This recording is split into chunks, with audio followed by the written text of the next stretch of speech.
Oh, hey Greg. Tonight. When you're done, can you take out the trash?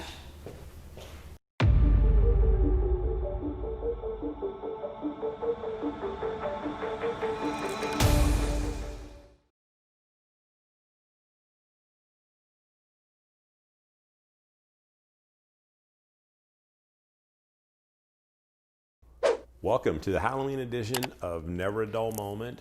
I'm Gregory Blythe, and today we're going to talk about a knife review.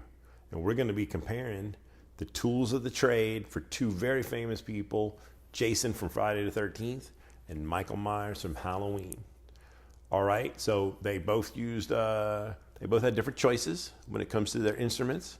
So what we want to do is take a look at what they were rocking, and then what they might be doing today and how they might have maintained their tools. All right, so let's get back to 1978. We got Michael Myers. He's grown up. He's a little boy, kind of not all there, but he knew where the knives were.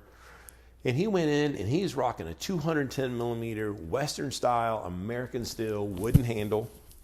And, you know, I don't actually have that knife here with me, but I do have a knife with the same handle. So we've all seen this, guys. You know, we've always seen these knives.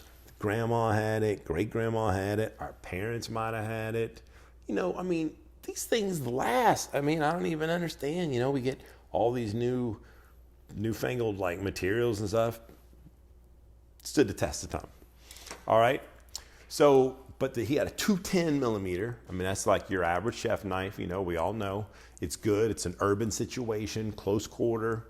And it had a mild bolster to it. For those of you who don't know what a bolster is, I've got something for you here. A bolster can be coming at you like this, you know.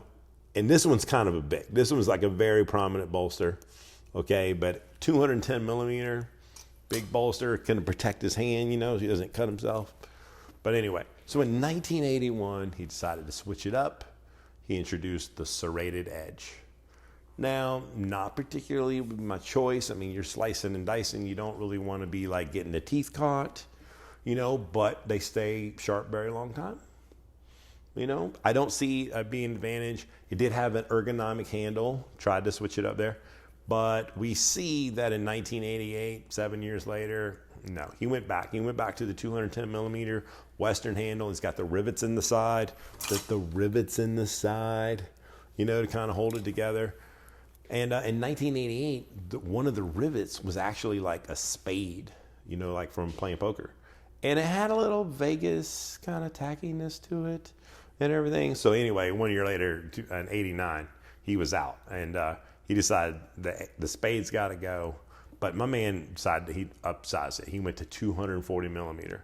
Now, I want to show you what 240 millimeters looks like.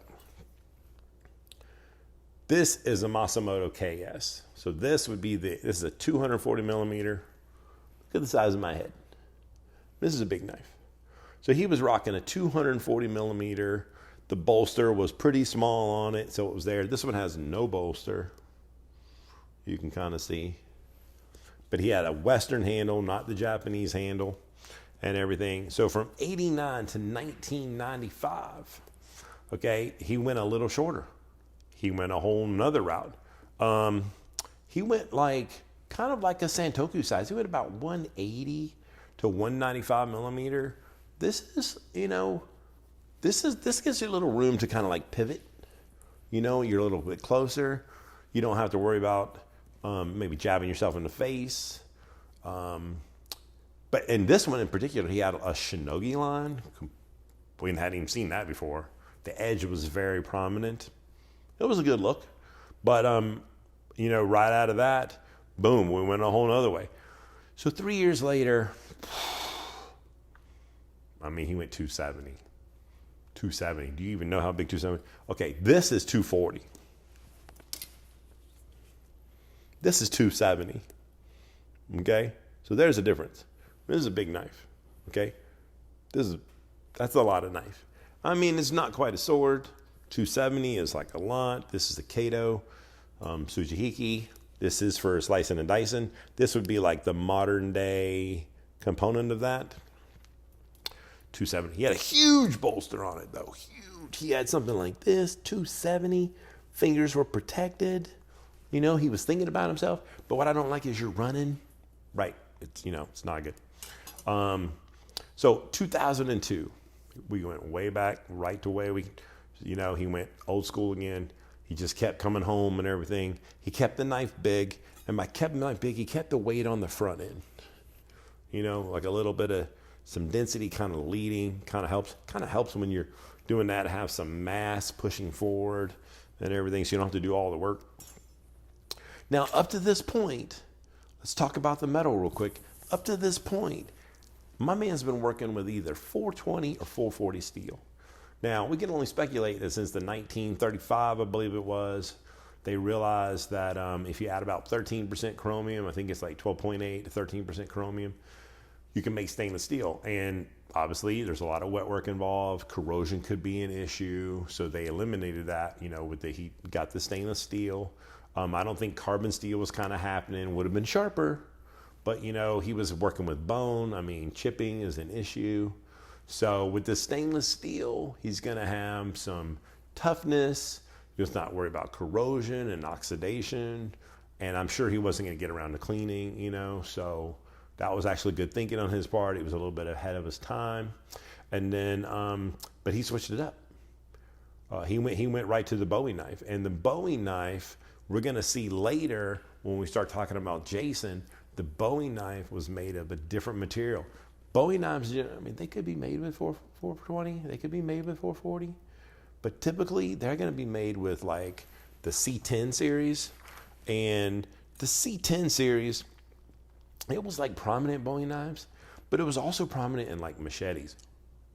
That was like a foretelling, right? I mean, that was like yeah. So anyway, Jason, machete, you're hearing me. So let's go back. So my man, it was very short-lived. The Bowie knife, it had its turn. And after the Bowie knife, he was like 9 years off. I'm Jason, I'm bored, you know, I don't know what to do. I'm trying to be better, on a diet, working out. And then all of a sudden it's 9 years later and it's 2018. I'm me, I can't hide who I am. So the next thing you know, he's like, boom, he picks up a hammer because he's lost all the knives, it's been 9 years. And he's like following this person in. And then he was like, what is that? He sees a new knife. Now, technology had come a long way. He had something that looked to me like, I would say it could be a Wusthof Classic, but I actually want to say it could have been like a Masamoto. I mean, talk about an upgrade. So it looked like it had like a 14-degree angle on each side. Really nice. The handle kind of looked something like this. You know, it had an old school feel with a new school kind of a look. It was much deeper because it was a chef knife. This is a slicing knife. It was a little deeper. But, you know, he went from the hammer and he was like, what? And then he was like, that's me all day. So real quick, we'll jump over to Jason. We'll do a little comparison. So Jason was, like, he was known to use a lot of tools. Jason was a little more versatile, you know. In the first Friday the 13th, you know, we see an axe. I mean, that's a bladed instrument. You know, he hurled it pretty good. But an axe, I mean, that's cumbersome. You know, it weighs a lot. And, you can't take that around. I mean, he's a stocky guy. You know, he's got the energy, you know, but he throws it, does his thing. He doesn't carry it with him, you know. He goes for the machete, you know. And machetes, honestly, they're lightweight. You know, so the machete was kind of the only other bladed instrument. I mean, he had stuff that killed people with like leather straps, and he did some electricity. I think he did a sleeping bag. You know, he was versatile. I mean, there was an ice pick, you know, but the machete was definitely like a weapon of choice. And so back then, like I said, the C10 series, definitely way more durable. So that was probably the only point that Michael Myers and Jason could really be kind of close, is that the Bowie knife and the machete shared the same molecular structure, probably, because that tended to be kind of common. Now, what I want to point out is, if they were active today, it's a brave new world. You know, we have super steels, we have carbon steels, there's advantages and disadvantages. I mean, you know, carbon steels, they're definitely going to have the edge retention.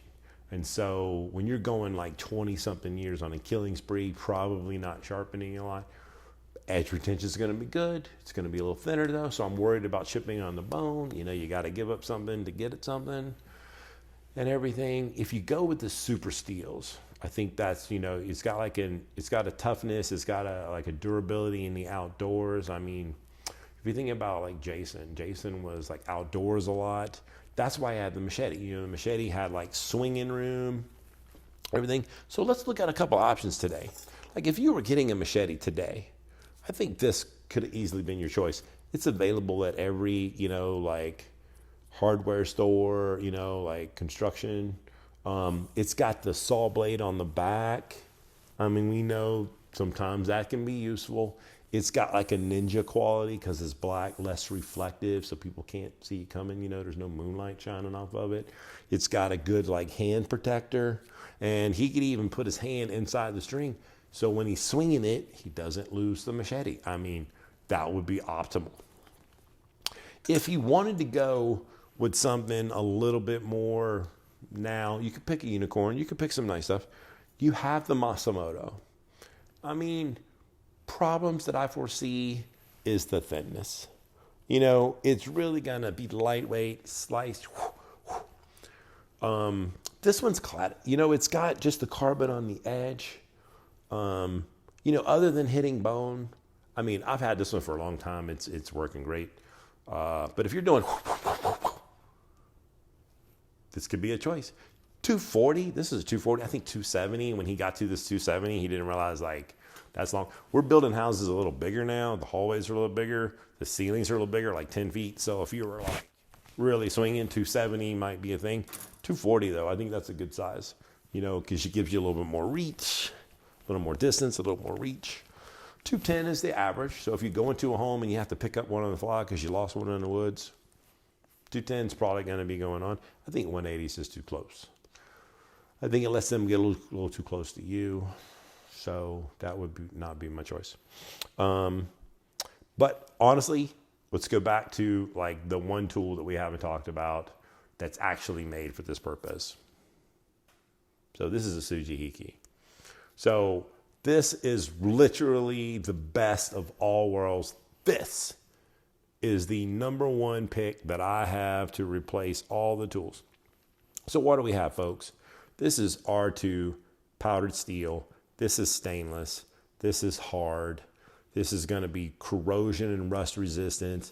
It's got a 50-50 bevel. It is a meat slicer by definition. It's 270.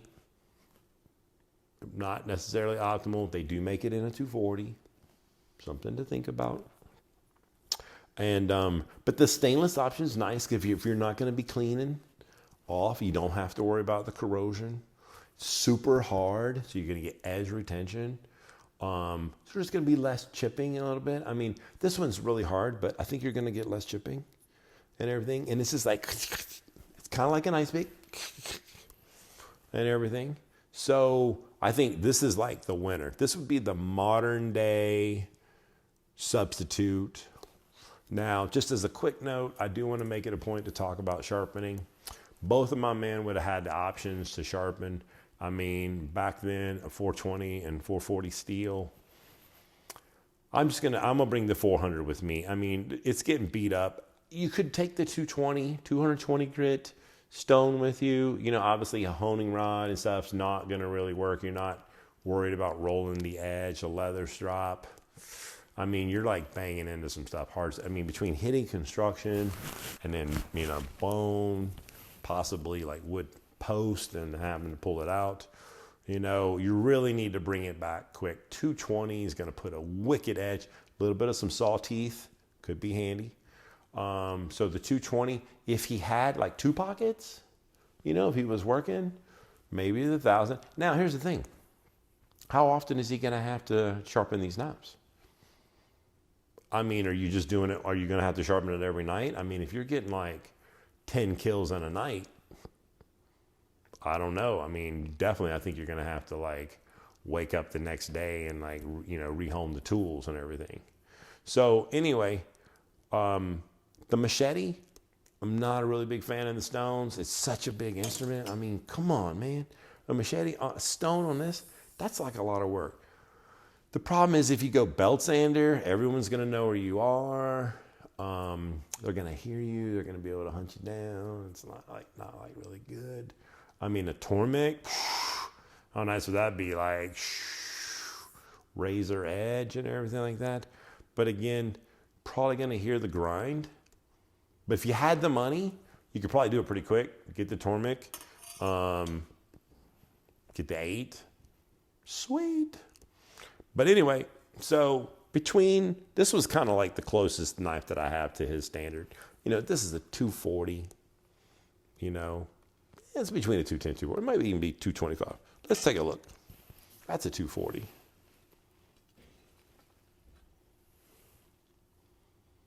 I mean, this might be 225. So this would be kind of optimal. Also, if he wanted to stay Western, if he did not want to go Japanese, you know, the grooves are there obviously to help release, you know, the meat from the knife and everything. I don't know that that's ever actually worked, but that's what it's meant to be there for.